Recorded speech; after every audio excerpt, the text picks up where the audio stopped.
I love reading those those collections of children's letters to God. You've probably seen them yourself. The questions they ask are often questions that I think many of us have and have asked in our own minds and hearts, but as adults we were afraid to voice them aloud. Here are a few of my favorites. Dear God, do you get your angels to do all the work? Mommy says we are her angels, and we have to do everything. Love, Maria. Dear God, what is it like when you die? Nobody will tell me. I just want to know. I don't want to do it. Your friend, Mike. Dear Mr. God, how do you feel about people who don't believe in you? Somebody else wants to know. Friend Neil. Love that. Asking questions can be hard. Asking questions can be hard because it can sometimes make us feel very vulnerable. Sometimes we feel stupid asking a question. A question that we believe, rightly or wrongly, that we should already know the answer to. Sometimes we feel afraid to ask a question because we fear rejection. Rejection by the person or group that we think might have the answer and not like ours. Sometimes we don't ask because we already know the answer and we don't like what we think we will hear if we ask the question out loud. Mm-hmm. Asking questions can be very tricky business. And so it often proved to be for Jesus' early disciples. In today's gospel reading, Jesus tells his disciples about the persecution and impending death that he believes awaits him. And the gospel writer says that Jesus' disciples didn't understand what Jesus was talking about, and they were afraid to ask him questions. Were they afraid that they looked stupid in front of the group? Were they afraid that Jesus might abandon them if they asked more? Were they afraid because they too, like Jesus, could already see the handwriting on the wall, but they preferred to stay in a place of ignorance rather than face the pain that lay ahead? We don't know. That's the wonderful thing about stories. But it's interesting. It's interesting what the disciples do next. They let Jesus walk on ahead a little ways, and then they get into a conversation about which one of them is the greatest.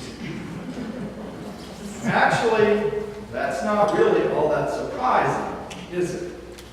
Psychologists call it a reaction formation. We tend to distance ourselves from vulnerable feelings by talking and acting big. Kind of the acting in the opposite way that we're actually feeling inside. Childhood bullies and even adulthood bullies often act like big shots on the playground precisely because they feel scared and vulnerable and inadequate on the inside. And nations can and do behave this way as well.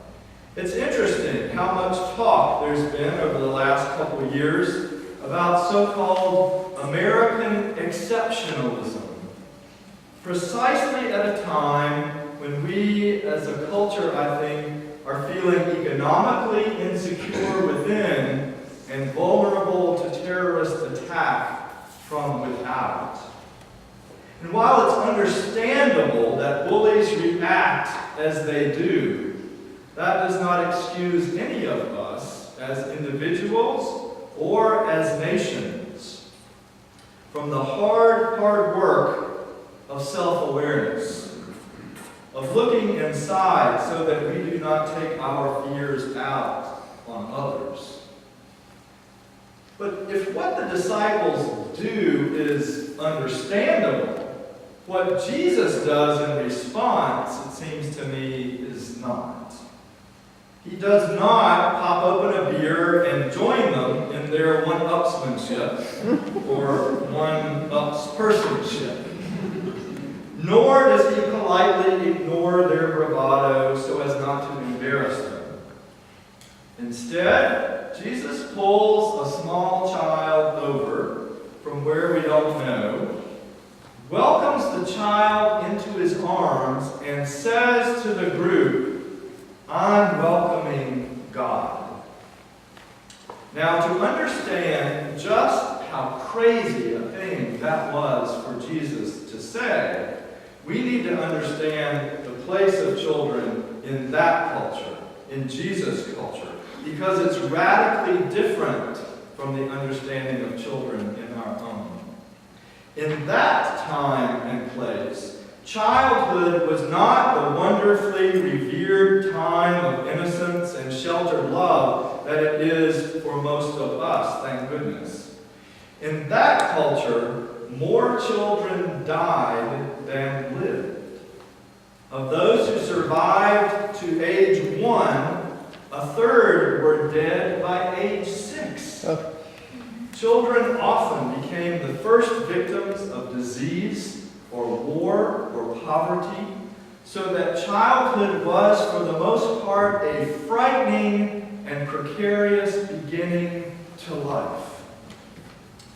Old age was honored and revered for its rarity. Medieval theologian and philosopher Thomas Aquinas once wrote that if your house caught on fire, it was a moral imperative to save those inside.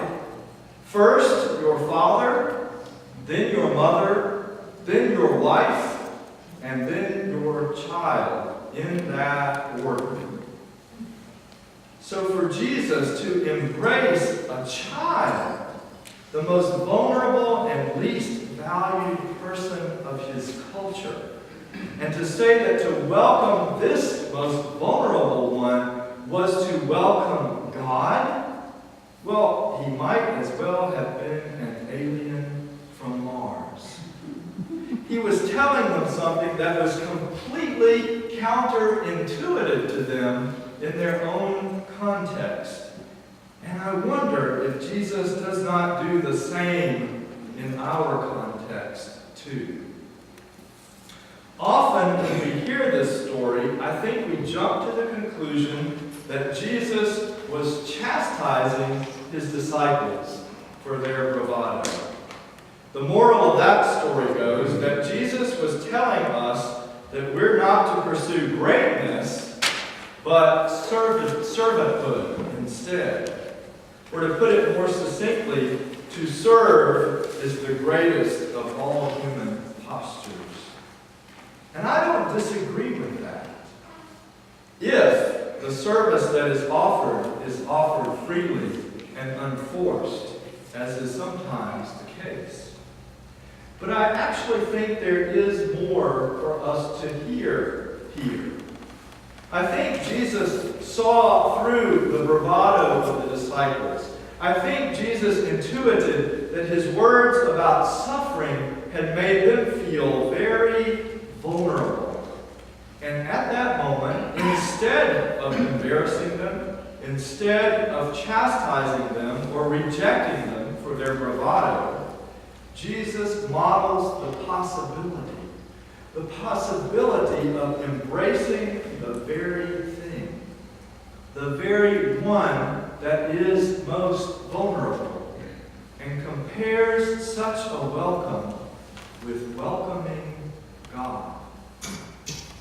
Perhaps Jesus is saying that the kingdom of God is not found at the seats of power, but rather in the most vulnerable of human interactions.